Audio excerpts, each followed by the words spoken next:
Eu vou ser bem sincero, eu achava que eu ia ver a igreja mais vazia hoje. Mas eu acho que aqui tem um bocado de fominha por Jesus, não tem não?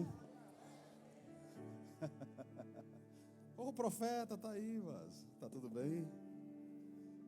É glória. Queridos, hoje a gente vai falar sobre Páscoa. Como não falar? Hoje, lá na empresa, a gente teve uma oportunidade de falar um pouco sobre Páscoa.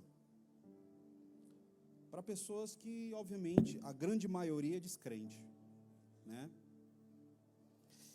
Só que quando a gente fala de Páscoa, muitas vezes as pessoas elas não entendem. Páscoa, Páscoa, Páscoa, Páscoa. E as pessoas não entendem, as pessoas referenciam a Páscoa, obviamente, a Jesus crucificado. Glória a Deus. E é isso mesmo. Só que aí a gente vai falar agora sobre os princípios da Páscoa. Jesus crucificado faz parte desses princípios. Amém? Pai, nós te agradecemos, Senhor, por essa oportunidade de estar celebrando, Senhor, o que o Senhor está fazendo na terra. Vai estar celebrando, Senhor, mais uma Páscoa na tua presença. Uma celebração, Senhor, que é eterna. É um ensinamento perpétuo. Que o Senhor possa nos abençoar, Senhor, com entendimento. Que o Senhor possa nos abençoar, Senhor, com o teu coração. Que o Senhor nos abençoe, Senhor, com a tua presença, Pai. Que não seja eu, mas o Senhor. Que não seja a minha voz, mas a tua voz. Que não sejam as minhas mãos, mas as tuas mãos. Que não sejam os meus pés, mas os teus pés. Que não seja a minha voz, mas a tua voz. Eu me coloco à tua disposição, Senhor, completamente. Em nome de Jesus. Êxodo capítulo 12. Eu queria que você abrisse aqui. Hoje a gente vai ler Bíblia, amém? Como é bom ler Bíblia. Como é bom ler Bíblia. Êxodo 12, nós temos a primeira menção de Páscoa.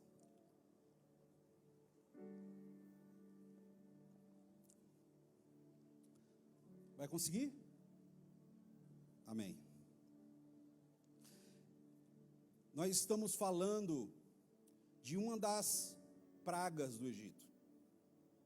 Nós estamos falando de uma das mensagens que Deus quis trazer à terra através de sinais, prodígios e maravilhas.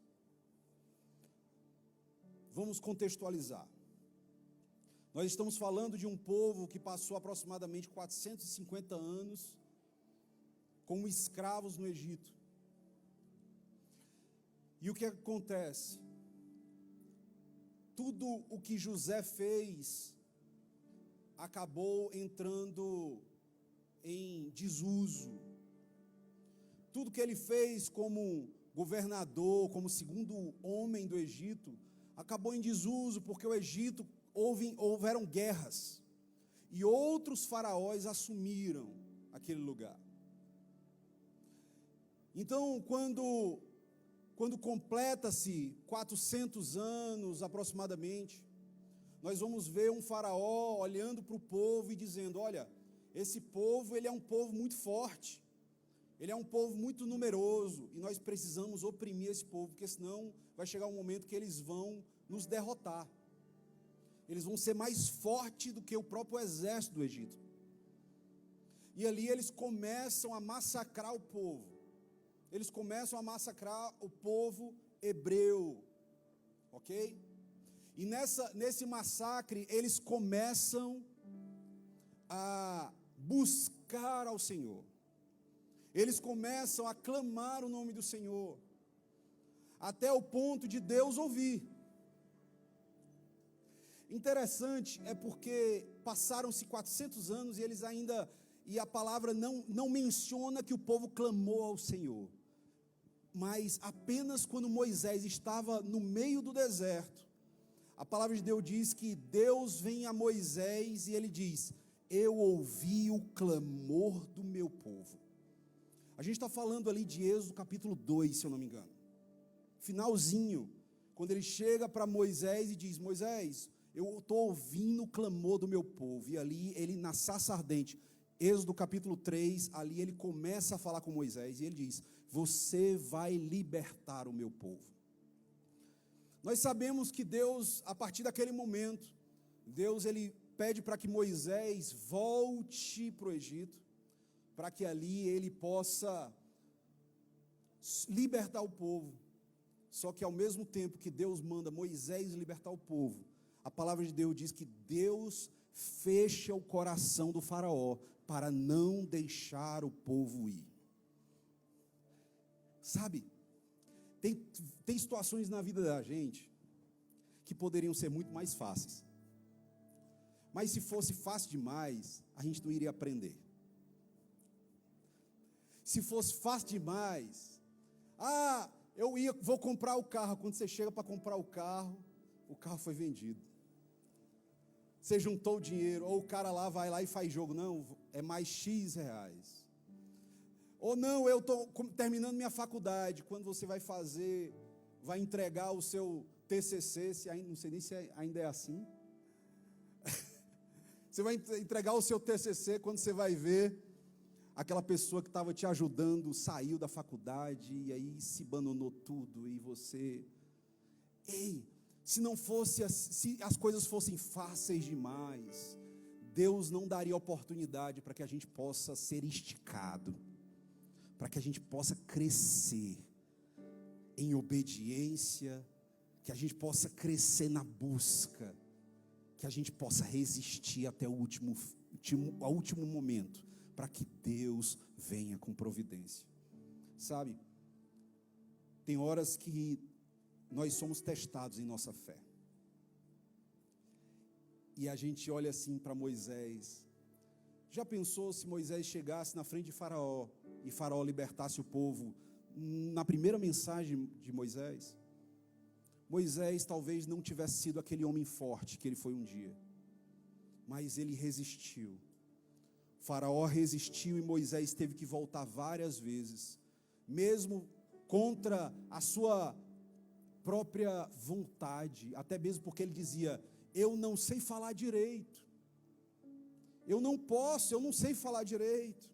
Então as nossas limitações, muitas vezes elas são testadas nesse momento. Pastor, eu não sei falar em público. Ei, filho, Deus vai te testar em público, para que você supere os seus medos, para que você supere. É interessante essa passagem. Eu não vou falar muito sobre os 10 mandamentos, só vou falar sobre a Páscoa. Mas você vai ver que a partir, se eu não me engano, da quinta praga, a palavra de Deus diz que Moisés começa a fazer milagres através do seu cajado, porque até a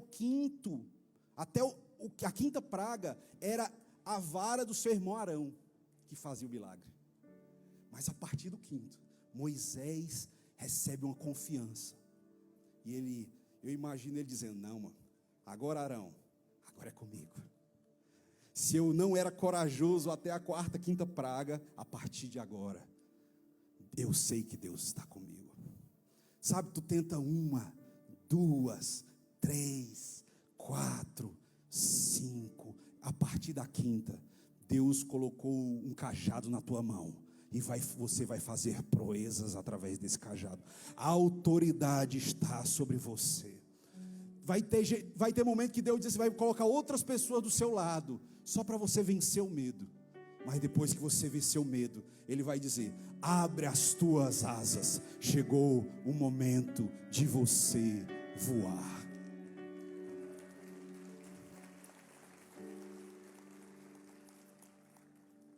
Êxodo 12, versículo 1 diz assim: disse o Senhor a Moisés e Arão no Egito: esse será o primeiro mês do ano de vocês. A partir de agora, o calendário vai começar. É interessante porque o nosso calendário grego, o calendário romano, ele iniciou na crucificação de Jesus. Ele iniciou no tempo de Jesus. Jesus, ele rompeu o tempo, rompeu os calendários. Então existe um calendário antes de Jesus, existe um calendário depois de Jesus.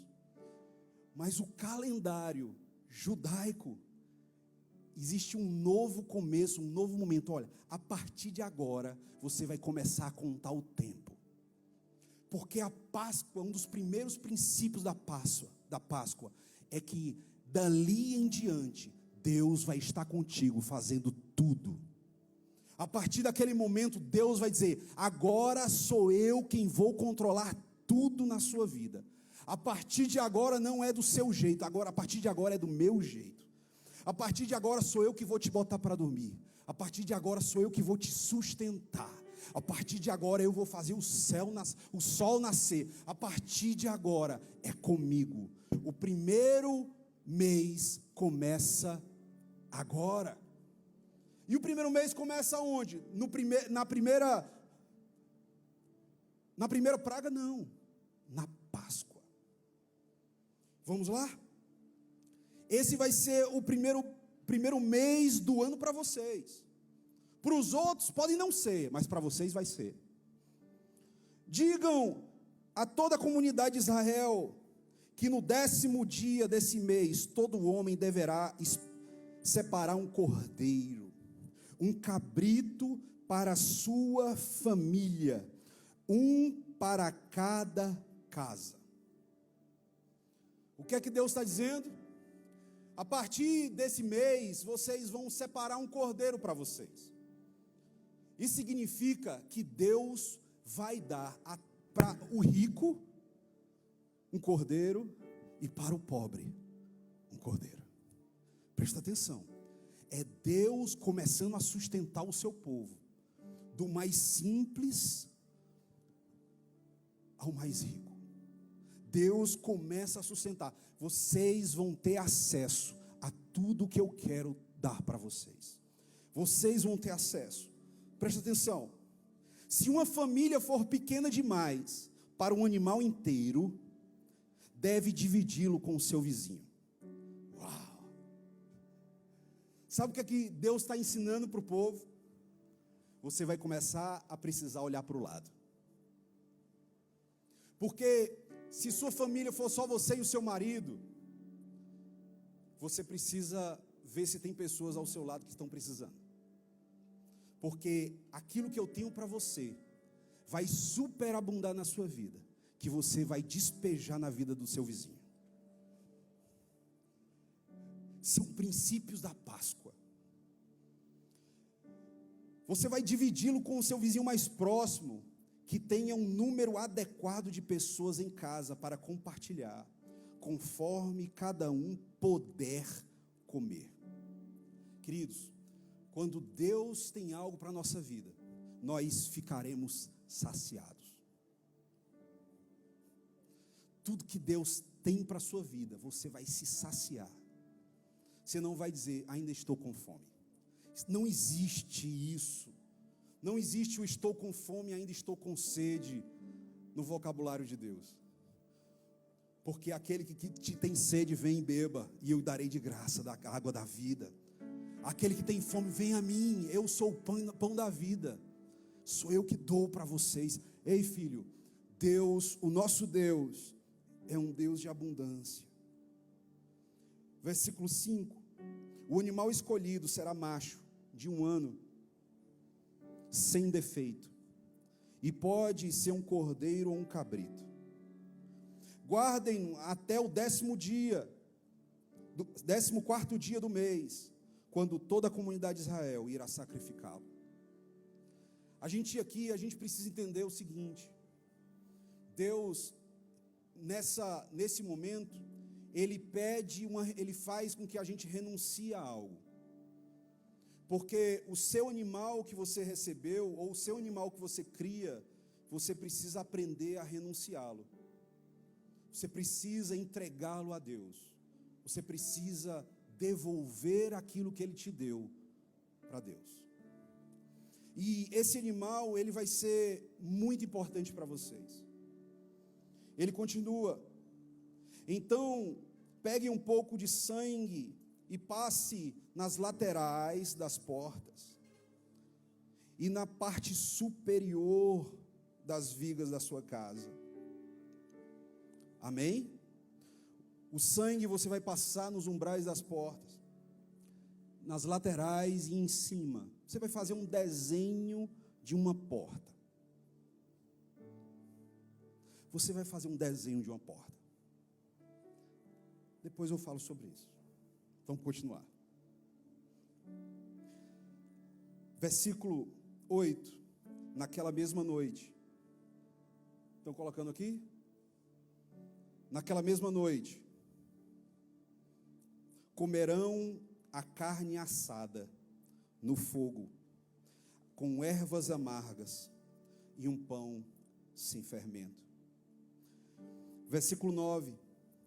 Não comam a carne cozida em água, mas assada no fogo, cabeça, pernas e vísceras. Não deixem sobrar nada até pela manhã. Caso isso aconteça, queimem o que resta. Versículo 11. Vocês o comerão da seguinte forma. Existe uma forma de comer a Páscoa. Isso os judeus fazem, ainda praticam isso. Eles dizem assim: cinto no lugar, sandália nos pés e cajado na mão. Comam apressadamente. Essa é a Páscoa do Senhor. Você pode repetir isso? Comam apressadamente, porque essa é a Páscoa do Senhor. Mais uma vez, comam apressadamente, porque essa é a Páscoa do Senhor. A Páscoa não é só um nome. Páscoa significa passat, que significa passagem. Em inglês é Passover, passar sobre. Mas nós pegamos a transliteração do hebraico, passar, Páscoa. A gente não está falando de uma passagem do coelhinho da Páscoa. Mas a gente está falando do próprio Deus passar no meio das pessoas. A gente tem uma compreensão muito dura dessa passagem, porque a palavra diz que Deus mandou eles fazerem tudo isso, e os que foram obedientes ao Senhor, eles entraram dentro de suas casas, eles mataram o animal, eles pintaram a porta, e lá dentro eles celebraram da forma com que o Senhor mandou celebrar. Mas por quê? A gente está falando de um tempo de escravidão. A gente está falando de um povo escravo. Era um povo que passava o dia construindo tijolos. Era um povo sofrido. Era um povo que estava comendo apenas cebola. Quando eles chegam lá no deserto, ele diz: tempos bons quando a gente comia cebola e pepino. Cebola e pepino. Eu acho que se eu estivesse lá, eu morri de fome, porque eu odeio cebola e pepino. 2, aí ó. Então, era um povo que estava acostumado com o nada. Agora Deus coloca algo na vida deles. Agora eles têm que comer pão sem fermento, um cabrito assado. Oh, glória! Aleluia! Um ordonezinho agora, hein? Chama! E ervas amargas. Mas a gente está falando de um povo que é escravo. Aquilo para eles era um banquete. Aquilo para eles era uma ceia. Lembra da ceia de Jesus? Aquilo para eles era uma ceia. Gente que só comia nada. Agora vai comer um carneirinho assado. Ei, irmão, é de 1 ano, não tem nem cheiro de carneiro. É coisa linda, irmão. É coisa do céu, irmão. Pão sem fermento, por quê? Porque o fermento naquela época significava pecado. Então, todo movimento que Deus faz na Bíblia, toda festa não pode ter fermento. Por quê? Porque fermento significa ou simboliza o pecado. Então o pão que você tinha que comer era sem fermento, um pão asmo. As ervas amargas eram ervas para você se lembrar do seu tempo de escravidão.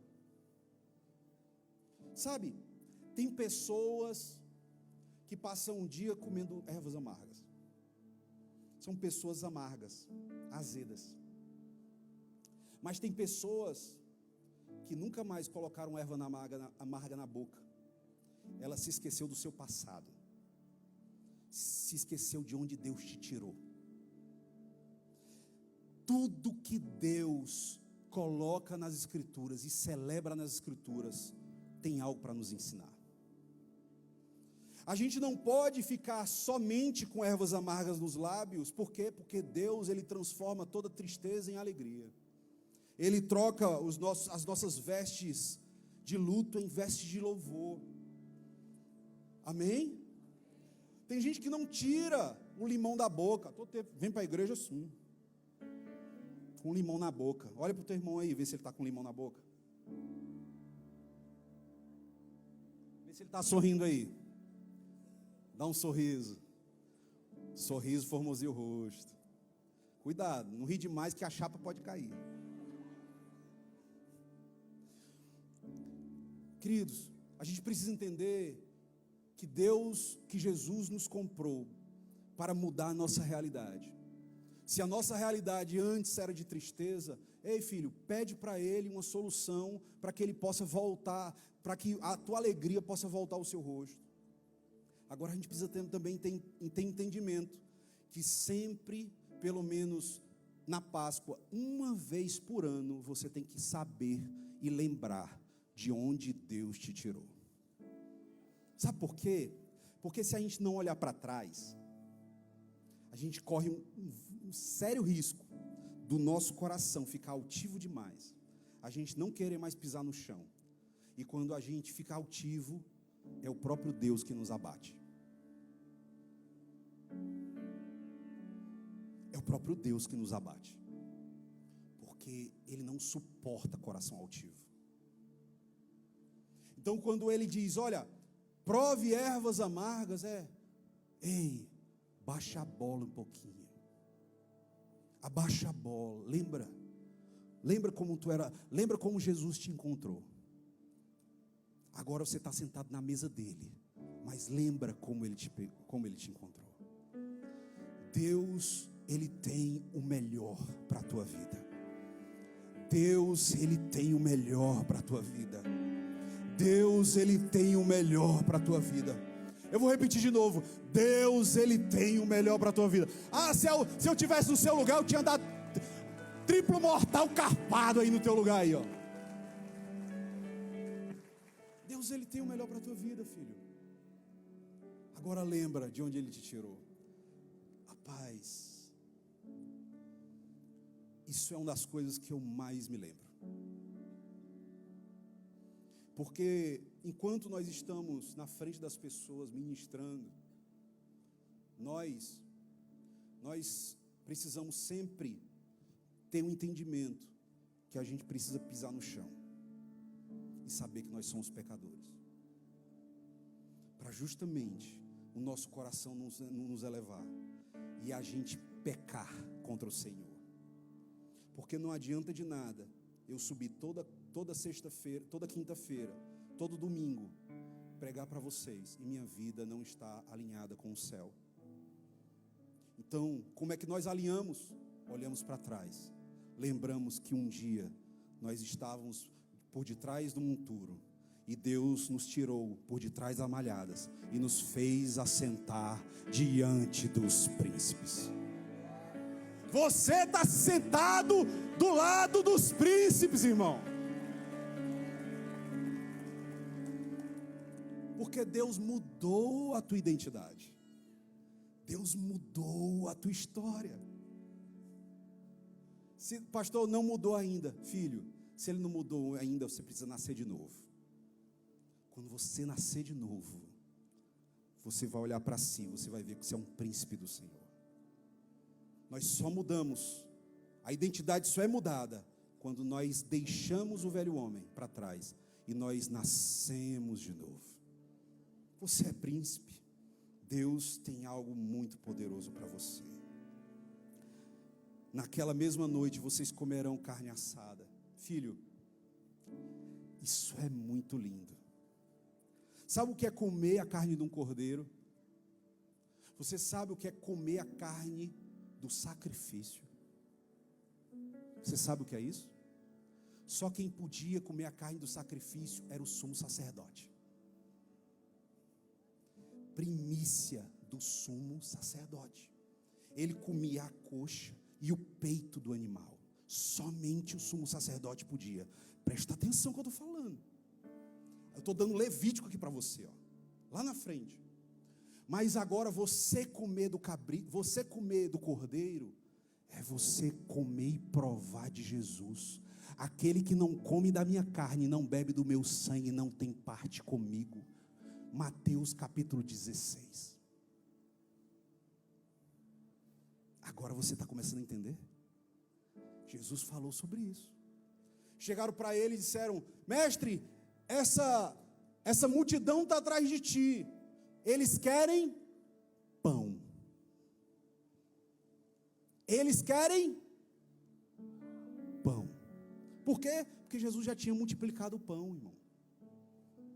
Só que aí ele diz, ele levanta a voz e diz assim: aquele que comer da minha carne, você precisa comer da minha carne, você precisa beber do meu sangue. Quando Jesus começa a falar isso, o pessoal diz assim: ih, hoje não tem pão de graça. Hoje não tem McFish de graça, né? Pão com peixe. Hoje não tem de graça. Vamos todo mundo embora. E a multidão começou a ir embora. Por quê? Porque poucos estão dispostos a comer a carne e o sangue de Jesus. São poucos que querem. As pessoas querem o pão, mas a carne e o sangue, só os 12 ficaram. Foi naquele momento que Jesus diz assim: olha para a multidão foi embora. Aí ele olha para os discípulos e diz assim: vocês não vão junto com eles não? Mateus 16, marca e lê em casa. Vocês não vão não? Aí Pedro diz: para onde iremos, Senhor, se só o Senhor tem a palavra de vida eterna? Para onde? Para onde nós vamos? Para onde? O que nós queremos, a palavra de vida eterna, é a carne, não é o pão. A palavra de vida eterna é a carne. Sabe, quando Deus chamou o seu povo para comer a carne do cordeiro dentro de casa, é assim: filho, tu vai ter que entrar em casa e provar do meu filho, e provar do sacrifício que está pronto para você. Você vai provar dele, e você não pode desperdiçar do meu filho. Você não pode jogar fora, porque não pode sobrar nada. Se você está saciado, e o animal que você matou é maior do que o que você pode comer, o que é que você tem que fazer? Dividir. Aí nós entramos na pegada do evangelismo. Porque aquilo que você está saciado, você precisa compartilhar com o próximo. Tudo faz sentido nas Escrituras. Tudo faz sentido. Você precisa compartilhar com o próximo. Está saciado? Então compartilha. Está saciado? Compartilha. Está saciado? Compartilha. Deus abundou na tua vida? Compartilha. Deus abundou na tua vida? Compartilha. Deus abundou na tua vida? Compartilha. Deus abundou na tua vida? Compartilha. Porque o pão é nosso, o Pai é nosso, tudo é nosso. Não é seu, não é meu, é nosso.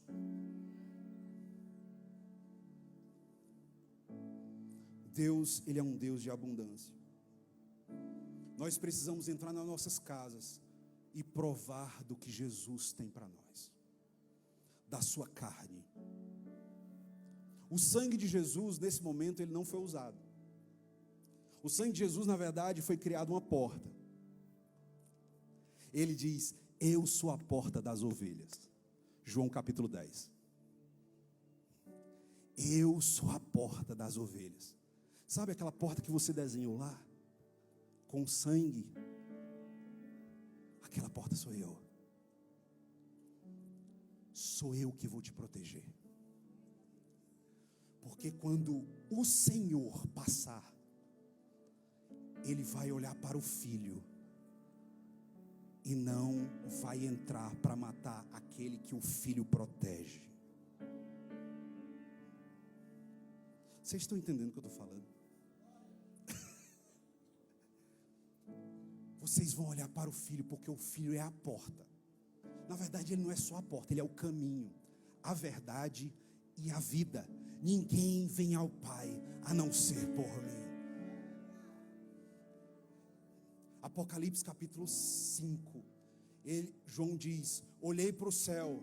Ei, João já estava no céu. Em Apocalipse 1, 2, 3 e 4. João já estava no céu.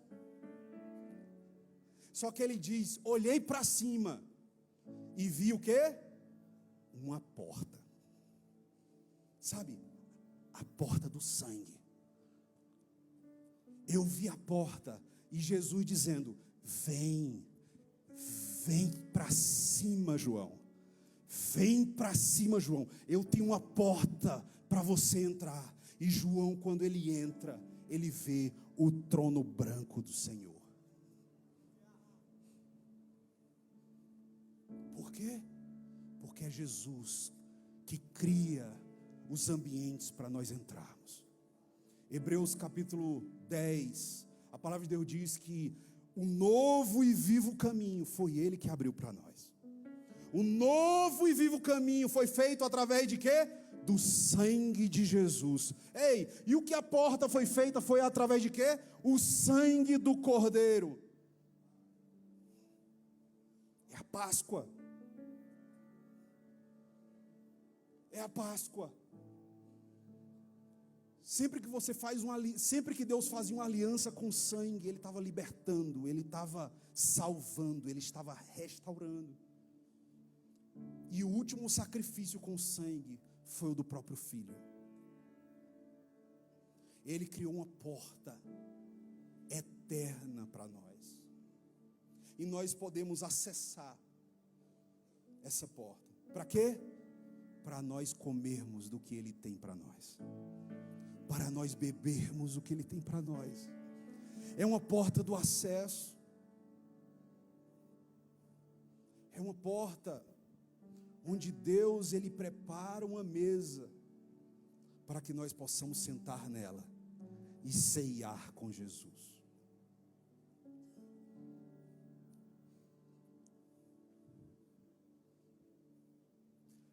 A gente vai para Lucas capítulo 22.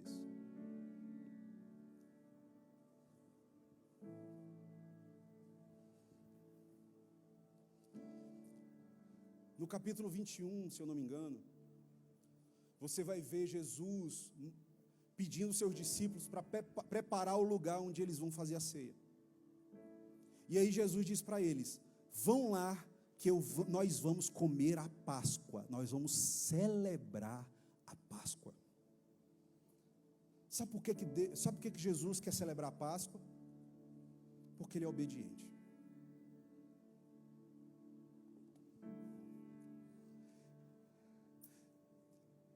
Eu não falei isso, mas eu vou falar agora. Apenas aqueles que passaram sangue na porta Só esses, os seus filhos não morreram. Mas todos os filhos dos egípcios, inclusive os animais, foram mortos. Todos os primogênitos do Egito foram mortos. Por quê? Porque para pessoas serem libertas, alguém precisa morrer. Para que o povo fosse liberto do Egito, o filho do faraó, mas todos os filhos de todo o Egito precisavam morrer.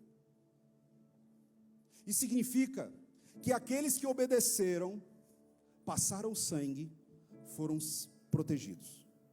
Mas os que não obedeceram e não passaram sangue, perderam os seus filhos. Isso significa que a Páscoa é a substituição. Alguém precisou morrer para que outros fossem libertos. Deixa eu te falar, vou repetir. A Páscoa, aqueles que não passaram sangue, são desobedientes. Desobedientes. Não, vou passar sangue não, estou cansado. Vou lavar os pratos que minha mulher pediu. Não, vou não. Vou assistir Tiquititas. Está começando aqui agora. Os desobedientes perderam seus filhos. Agora, os obedientes estavam de barriga cheia, celebrando, de pé, com um cinto na cintura, chinela nos pés e o cajado na mão, porque é tempo de partir, é tempo de Deus te levar para um novo ambiente, um novo lugar. Chegou a hora de Deus te mandar para um outro lugar, mas você só vai passar de fase se você obedecer. Enquanto você não obedecer, você só vai ter perca. Só perca. Mas se você obedece, a porta vai te blindar. Jesus te blinda. Jesus segura na tua mão e diz: por aqui eu me responsabilizo. Aleluia! Porque nenhum que meu Pai me deu, nenhum será jogado fora, nenhum será perdido, porque todos que Deus me deu, eu garanto. Dá uma salva de palmas para Jesus.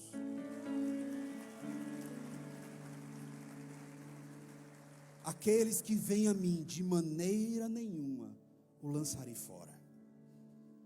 Filho, se tu está na mão de Jesus, você está com o Pai. Jesus lá em Lucas, ele diz: olha, prepara aí uma ceia, nós vamos celebrar a Páscoa. O povo deve dizer assim: mas a Páscoa Jesus já celebrava com eles. Todos os judeus se reuniam na Páscoa, e provavelmente aquela ali provavelmente era a terceira Páscoa dos discípulos com o seu mestre, só que era a última. Por enquanto. Por enquanto. Diz para a pessoa que está do teu lado: por enquanto. Aquela foi a última, por enquanto.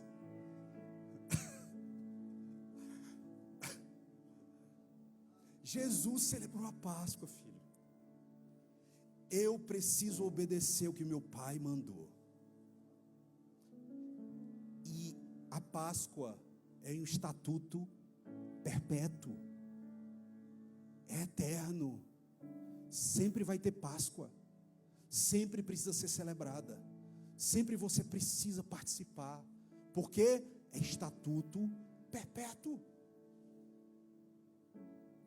Jesus preparou tudo.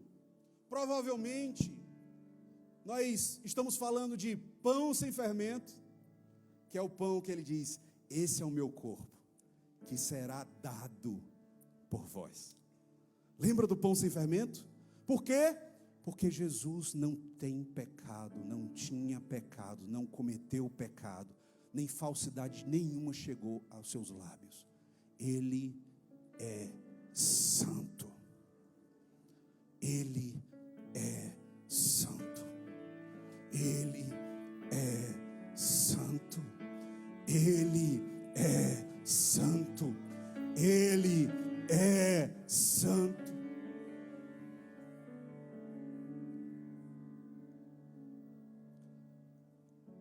As ervas amargas estavam lá. Pastor, Jesus comeu da erva amarga? Claro que ele comeu, porque ele é obediente. Jesus é obediente, irmão. Ele vai fazer tudo que o Pai pediu. Você entendeu, filha? Então ele provou daquilo. Eu imagino Jesus dizendo assim, provando. Eu imagino, tá, pessoal? Eu imagino Jesus provando da erva amarga e lembrando do dia que ele foi à porta, protegendo toda a nação de Israel.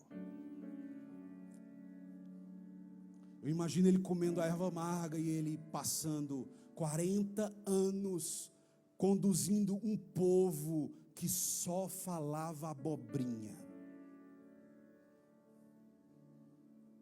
e maldizia ao Senhor. Eu me lembro de Jesus, eu imagino Jesus pegando a erva amarga e botando nos lábios e lembrando de todos os profetas que foram mortos. Eu imagino Jesus pegando as ervas amargas, botando nos lábios e vendo todas as vezes que o povo caiu adorando Baal, Azerote, Astarote. Um passado que nunca mais vai acontecer. Um passado que não vai voltar mais. Um passado que ficará para trás, porque Deus fará nova todas as coisas.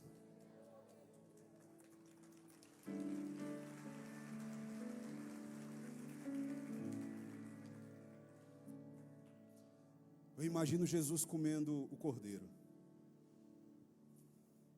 Eu imaginei ele dizendo assim: quem foi que fez essa delícia? Torradinha, hein? Passando a faca, fazendo aquele crush, crush, crush, porque é torrado, viu? Não é cozido não, tá? Torrado. Coisa linda. Eita, Jesus. Eu imagino Jesus partindo o cordeiro e distribuindo para todos que estavam na sala, porque não podia sobrar nada.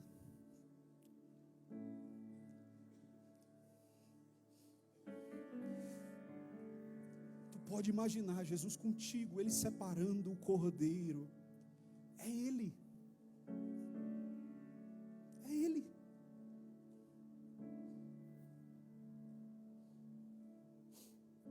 É ele, filho. Porque para eu e você sermos livres, alguém precisou morrer. Agora não é mais o filho do faraó.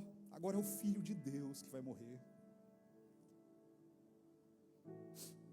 Deus não vai passar por cima da casa. Deus vai parar na cruz.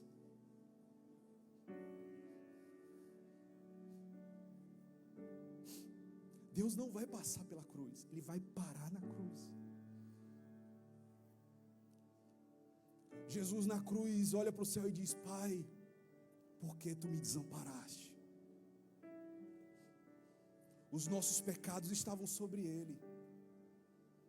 Toda maldição minha e sua estava sobre ele. Todo pecado estava sobre ele. Sabe, não foi o meu pecado ou o seu pecado que matou Jesus. Foi o Pai que matou Jesus. Porque alguém precisava matar o cordeiro. E alguém é uma pessoa, não é um pecado. Quem é que precisou matar o cordeiro para passar o sangue nos umbrais das portas? o dono da casa. Quem é que precisou matar o Cordeiro de Deus que tira o pecado do mundo? O dono da casa.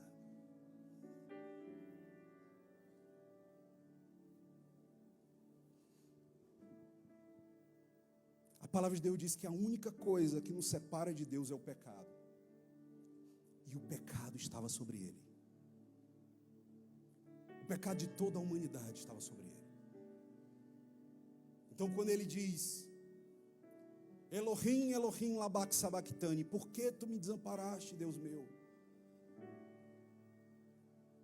O pecado separou ele do Pai. O pecado separou ele do Pai. O Pai não estava mais com ele. A palavra de Deus diz que quando isso acontece, o sol se apaga e há trevas sobre a terra. Está escrito isso. Existe trevas sobre a terra. Por quê? Porque a luz dos homens, João capítulo 1, a luz dos homens parou de brilhar. Porque aquele que era santo, o pecado agora está sobre ele. Agora, olha para Jesus sentado numa cadeira, comendo um cordeiro.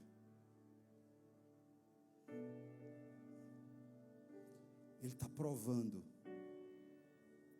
daquilo que ele vai sofrer. E a palavra de Deus diz que ele toma um cálice.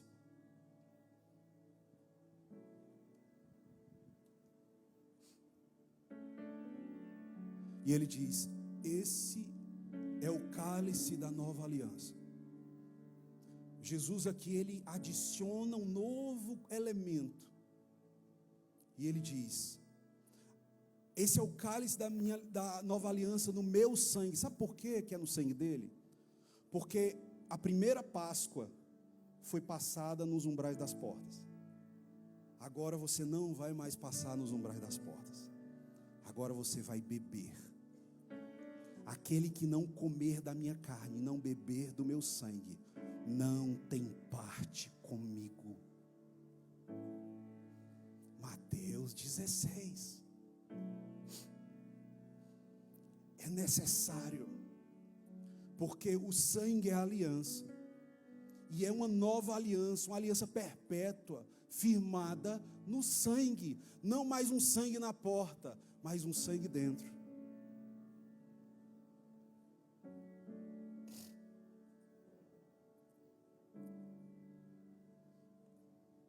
Ah, como eu gostaria de ter feito a ceia com vocês.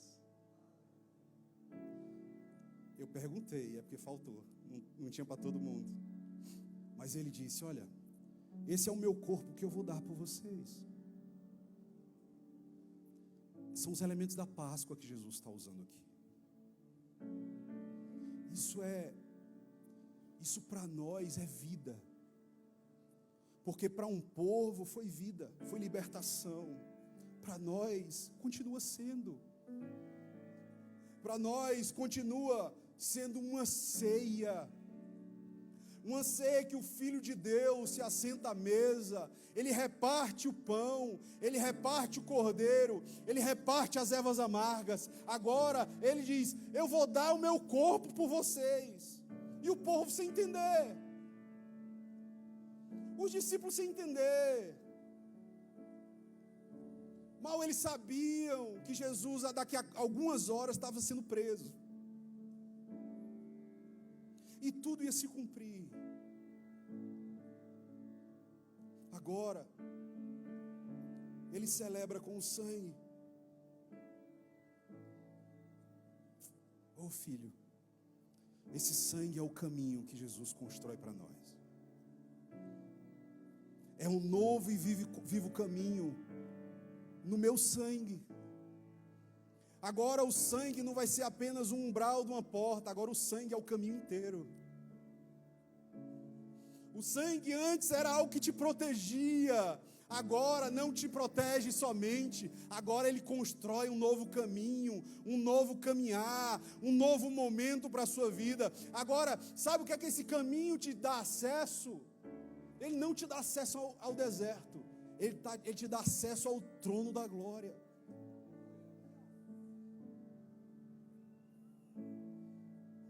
Filho, o sangue te dá acesso ao trono de Deus.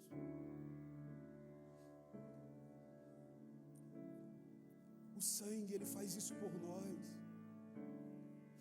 Porque Jesus, ele precisou ser entregue. O Pai o sacrificou para que nós pudéssemos deixar de ser escravos.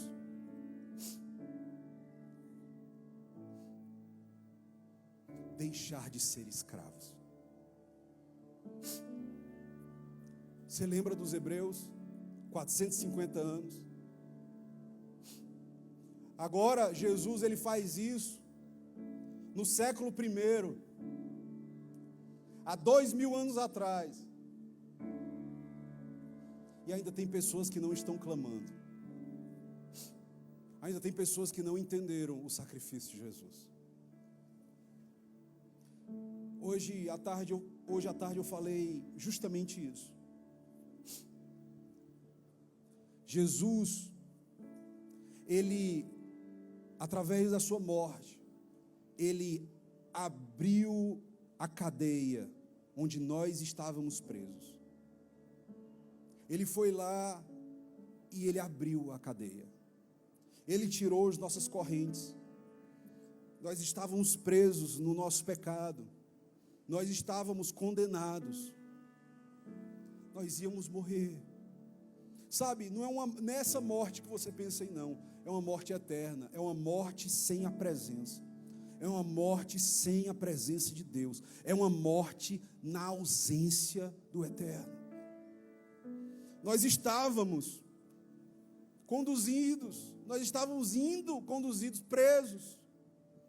Jesus, quando ele se entrega e ele ressuscita, ele abre as portas, ele abre as nossas cadeias, as correntes, elas se caem.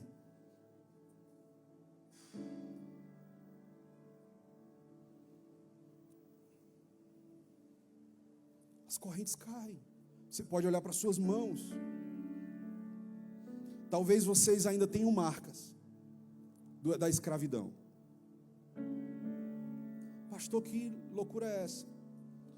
Talvez você olhe para suas marcas e você veja marcas do alcoolismo ainda que está marcado aqui em você, aqui, ó.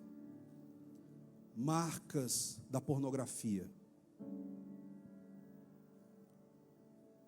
marcas das drogas ainda nos seus pés, marcas do adultério ainda nas tuas mãos. Talvez você ainda veja isso, mas deixa eu te falar, Jesus abriu as cadeias. Jesus tirou as correntes. O problema é que tem muita gente que ainda está dentro da cadeia. As portas da cadeia estão abertas. As pessoas estão sem as correntes, mas elas não querem sair das cadeias. Elas não querem sair da porta da cadeia. Eu saí há 20 anos atrás e eu não quero mais voltar para lá. Eu queria que você se levantasse.